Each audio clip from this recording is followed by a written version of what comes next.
ধর্মীয় অনুষ্ঠানে যোগ দিলেন তৃণমূল প্রার্থী আনন্দ সরকার। বর্মন বাড়ির 72তম বাসন্তী পুজোয় নবমীতে তিনি নিজে হাতে ঢাক বাজিয়ে পুজো দেন এবং স্থানীয় মানুষের সঙ্গে কথা বলেন। আনন্দ সরকার জানান, তিনি সব ধর্মীয় অনুষ্ঠানে সমানভাবে অংশ নেন এবং মানুষের সঙ্গে যোগাযোগ রাখেন। পাশাপাশি তিনি দাবি করেন, গত 15 বছরে মুখ্যমন্ত্রী মমতা বন্দ্যোপাধ্যায়ের নেতৃত্বে এলাকায় উন্নয়ন হয়েছে এবং 2026 বিধানসভা নির্বাচনে জয়ের ব্যাপারে তিনি সম্পূর্ণ আশাবাদী। বাসন্তী পূজার আবহে জমে উঠল রাজনৈতিক প্রচার।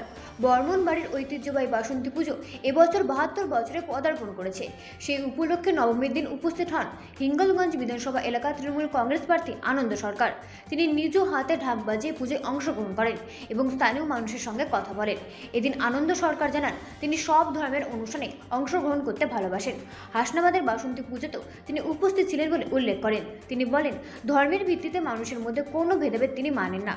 পুজো হোক বা ঈদ, সব ক্ষেত্রেই তিনি মানুষের পাশে থাকতে চান। সুরজিৎ বর্মনের বাড়িতে দীর্ঘদিন ধরে চলে আসা এই বাসন্তী পুজোয় যোগ দিতে পেরে তিনি আনন্দ প্রকাশ করেন। পাশাপাশি তিনি বলেন, হিঙ্গলগঞ্জ একটি নদীমাতৃক এলাকা। সুন্দরবনের সন্নিকটে অবস্থিত শামশেরনগর সহ বিস্তীর্ণ অঞ্চলে গত 15 বছরে মুখ্যমন্ত্রী মমতা বন্দ্যোপাধ্যায়ের নেতৃত্বে উল্লেখযোগ্য উন্নয়ন হয়েছে। আসন্ন 2026 সালের বিধানসভা নির্বাচনে জয়ের ব্যাপারে তিনি আত্মবিশ্বাসী বলেও জানান। ব্যুরো রিপোর্ট, রাজি নিউজ নেটওয়ার্ক।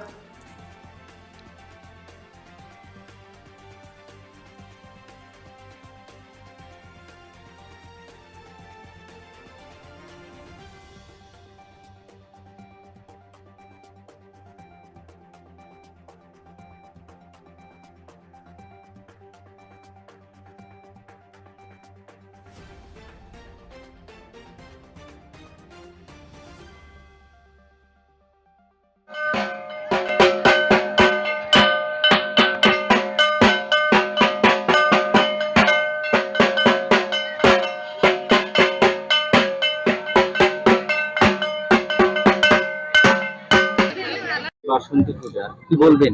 ঠাকুরদা বাবা আর আমার মিলে এই 72তম বৎসরে বাসন্তী পূজা হচ্ছে। হ্যাঁ, আমরা 12 মাসে 13 পার্বণ হয়, মানে এরপরেই আছে আমাদের চড়ক পূজা, আর এমনি নিয়ম সেবা 1 মাস আছে, আর অন্য সরস্বতী পূজা, অন্য এক কথায় 12 মাসে 13 পার্বণ করি। সবই ভগবানের কৃপা আর গুরুজনের আশীর্বাদ।